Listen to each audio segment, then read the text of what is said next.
Anyway, starting with the NBA, Tracy McGrady, he made a statement about a current superstar in the NBA. What a lot of people say is currently the best player in the NBA, considering he's the reigning champion and is sleepwalking to almost averaging a triple-double as a big man. Giannis Antetokounmpo. Tracy McGrady said he would struggle because he would get clamped and not be allowed to get into the lane. They would clog the lane. So he would have to develop a shot.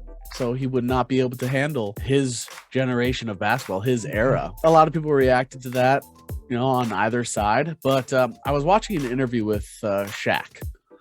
And Shaq, it wasn't brought up. This was just a completely separate interview. And Shaq said, they asked him if he'd be able to handle the NBA today. How would he be able to play in today without being able to shoot? And I was like, okay, well, this works perfectly with the Giannis situation.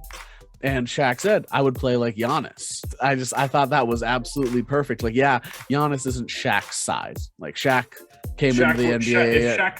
If Shaq was in today's NBA, Shaq would feast. Shaq's going to dominate no matter what generation is in. I mean, he's 7'1", 320 pounds, and he came into the NBA at 6% body fat or something like that. It was just nuts. Shaq saying, in order to be successful for somebody like him in the NBA, the person he'd model his game after is Giannis, I think was proof that Tracy McGrady was so wrong. I think Giannis would be just as successful. I wouldn't say he would be Shaq successful because he's not the same size, but Giannis could play the same way as he does now. I don't think he would struggle in T-Mac's era. I think if Giannis came into the league during that era, I think his skill set would probably have developed a little bit different than it has in this, like no one can stop him from driving the lane or anything. But yeah, I think in like T-Mac Shaq era, there was a lot of dominant bigs. You got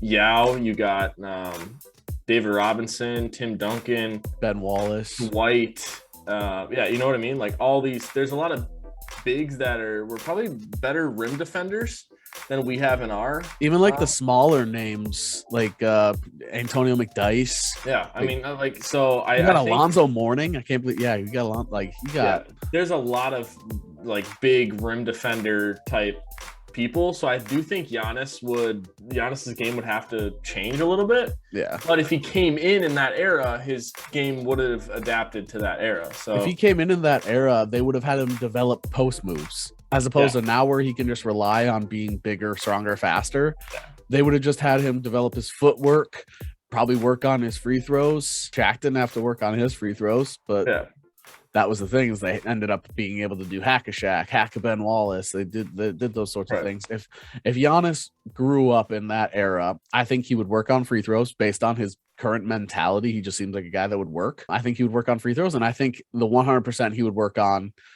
a low post fade. He would work on he'd probably have an off season with Dirk. Like he could, you know what I mean? So up and under. He would do something with Dirk. Absolutely. Yeah. Which, Dirk has 6 different areas of the floor where he was the highest scorer in NBA history. Yeah. Most of them 5 of them were mid-range from the left side. Yeah. Yep. Yeah, I don't think he would necessarily struggle, and that's unfair if I guess that's unfair from T-Mac saying he would need to shoot or develop a shot, because that's what T-Mac had to do.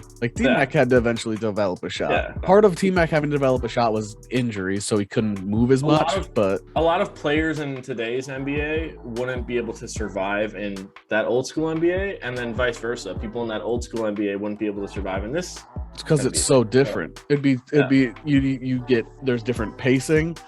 Then there's different physicality. It's impossible to compare eras and just like you said, if Giannis grew up in that era, he's going to not develop his game the way it is now. Yeah. Steph grows up in that era, Steph is going to become a distributor. Steph's going to focus on assists over shooting. Yeah. And even Cat, for instance, all those centers would never be out on the 3-point line. No. All those big defensive centers would never be out on the 3-point line. So Cat would be a 4.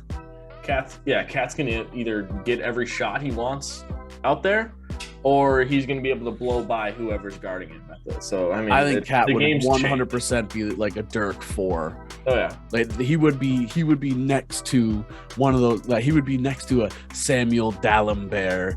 Like he would. It's Candy. Yeah, he would definitely be by some of these big men. So I think T-Mac's wrong. I love Tracy McGrady, but he's 100% wrong here in my opinion.